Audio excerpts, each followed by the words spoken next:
Kaninang umaga lamang bumaha sa ilang bahagi ng barangay Bagong Silangan, Quezon City.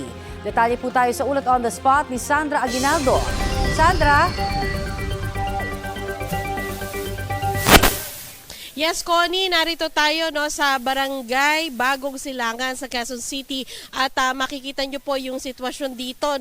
Tumila na yung ulan, Connie, pero alam mo kanina ang lakas niyan. So ang nangyayari ngayon, malakas, tapos hihina, tapos lalakas uli. Sinasabi rin yan ng mga residente rito at pinapakita namin sa inyo yung bandang gawi doon kung saan ang lakas ng agos ng tubig dahil pababa pa ho doon. Mas mababa yung lugar na yon at nilagyan na po dito ng police line at para yung mga tao mag-ingat. Itong pong yellow line na nakikita nyo, dinidiscourage na po sana yung mga residente na pumunta pa doon sa lugar na yon.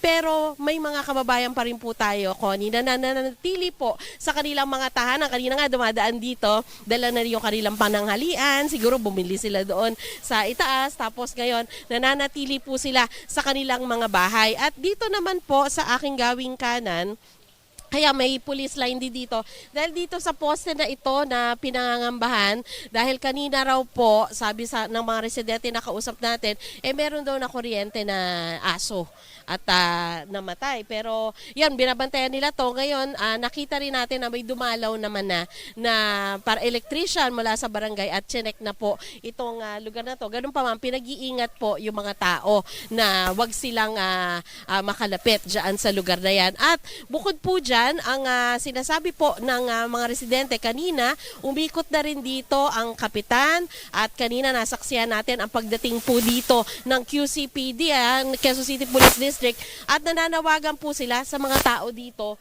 na umalis na muna sa kanilang mga bahay at mapunta doon sa evacuation center malapit sa barangay hall.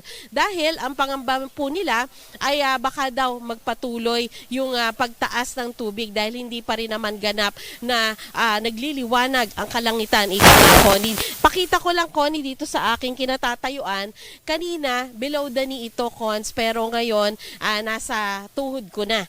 At sinasabi ng mga tao, kahit daw medyo humihina na yung ulan kumpara kahapon, ay napansin din nila na patuloy yung pagtaas ng tubig dito. In fact, sabi nila, yung ganitong level down na nakikita natin ngayon ay nagsimula lamang tumaas kanina pong umaga. So, yan, Connie, mag-aantabay tayo. Pero sa ngayon, sa nakikita po natin ay yung mga residente po dito na nananatili pa doon sa kanilang mga bahay ay parang wala po silang balak lumikas dahil ang kadalasang naririnig pa rin natin, Connie, ay sanay na sila. Alam na nila yung gagawin nila. Ganun pa man, sabi po ng Quezon City LGU, Connie, ay halos nasa 1,600 mahigit po na pamilya ang mga nasa evacuation centers at halos 6,000 tao po ang katumbas niyan. So, Connie, yan muna ang pinakahuling ulat mula dito sa barangay Bagong Silangan. Connie? Maraming salamat, Sandra Aguinaldo.